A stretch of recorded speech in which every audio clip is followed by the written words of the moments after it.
सामाजिक लागत। सामाजिक लागत वे लागतें हैं जो किसी आर्थिक क्रिया के लिए सारे समाज को चुकानी पड़ती है। मतलब उस इकोनॉमिक वो एक्टिविटी के लिए पूरे समाज को कुछ ना कुछ त्याग करना पड़ता है, तो वो सारी लागतें सामाजिक लागत होती है। प्रत्येक समाज के आर्थिक संगठन से संबंधित कई प्रकार की सामाजिक लागतें होती है, जैसे प्रदूषण तथा शोर आदि, जिन्हें एक फर्म द्वारा अपने उत्पादन की कीमत निर्धारित करते समय ध्यान में नहीं रखा जाता।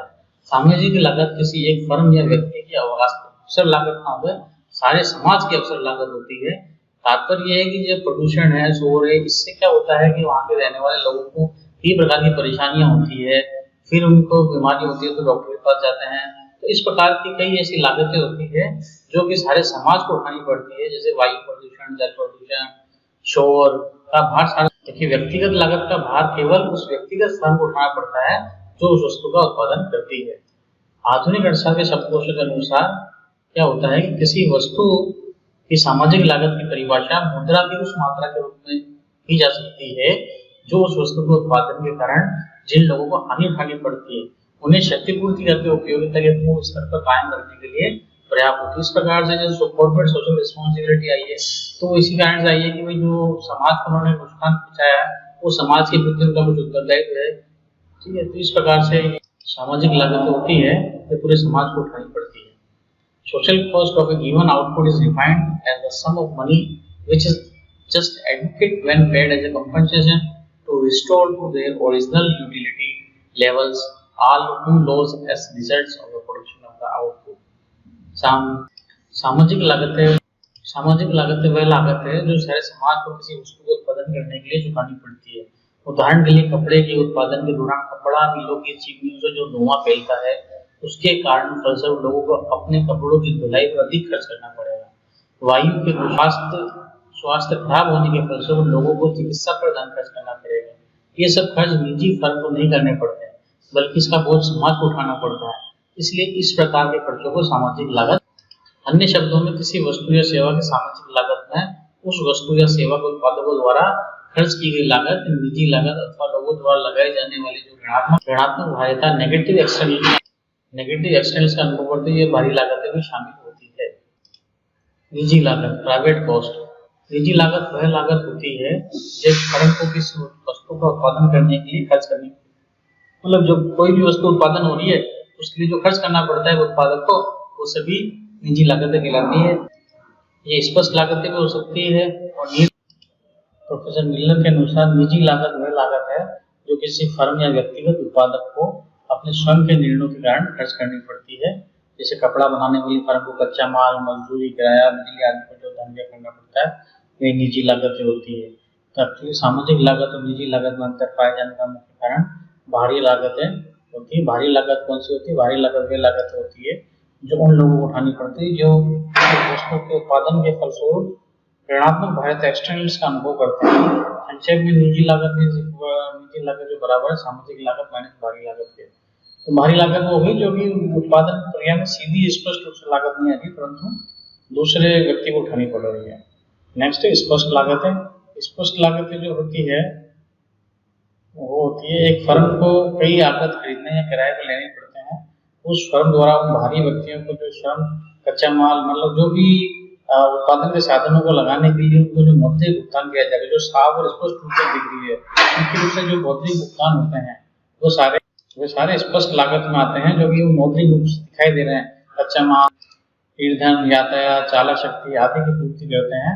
ऐसे सभी खर्चे जो होते हैं वो स्पष्ट लागतें होते हैं, एक्सप्लिसिट कॉस्ट्स। प्रोफेसर लेफ्टिस के अनुसार स्पष्ट लागतें वे नकद भुगतान है जो फर्म द्वारा भारी व्यक्तियों को उनकी सेवाओं तथा वस्तुओं के लिए किए जाते हैं। Explicit cost are those cash payments. Cash payment जितने भी होते हैं वो सारे स्पष्ट लागतों में आते हैं। Cash payment which firms make to outsiders for their services and goods. Firm को दी जाने वाली मजदूरी, कच्चे व अर्धनिर्मित माल के भुगतान, ऋणों पर दिया जाने वाला ब्याज, गिरावट आदि पर किए जाने का भुगतान स्पष्ट लागतें हैं। इन्हें निरपेक्ष लागतें, एब्सोल्यूट कॉस्ट, उत्पादन लागत, आउटले कॉस्ट और वास्तविक लागत एक्चुअल कॉस्ट भी कहा जाता है। नेक्स्ट है निहित लागत है, इम्प्लिसिट कॉस्ट। एक्चुअली क्या होता है कि एक फर्म के पास उत्पादन के कई आगत होते हैं, भूमि, पूंजी, श्रम, उद्यम, इस प्रकार के उसके अलावा भी कई आगत होते हैं जिनके स्वामी वो स्वयं होते हैं। ठीक है, जब उद्यमी खुद अपना एक एंटरप्रेन्योर खुद काम कर रहा है तो वो खुद ही हो गया। उसके अलावा कई बार जमीन की व्यवस्था, मशीन की व्यवस्था, धन की व्यवस्था वो खुद करता है उद्यमी, तो उनके स्वामी वो खुद हैं, जिनका उपयोग वो स्वयं ही करते हैं। इसके लिए फर्म को किसी बाहरी व्यक्ति को भुगतान नहीं करना पड़ता। परंतु यदि फर्म उनका स्वयं प्रयोग करती है तो उसे इनकी बिक्री करने या इन्हें किराए पर देने से प्राप्त होने वाली आय के अवसर का त्याग करना पड़ता है।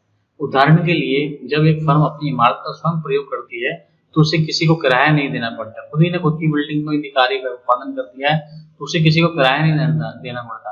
परंतु यदि वो इसी इमारत को किसी अन्य व्यक्ति को देता तो उसे किराया प्राप्त होता, तो उसकी हानि उठानी पड़ेगी, उसको उसकी हानि उठानी पड़ेगी।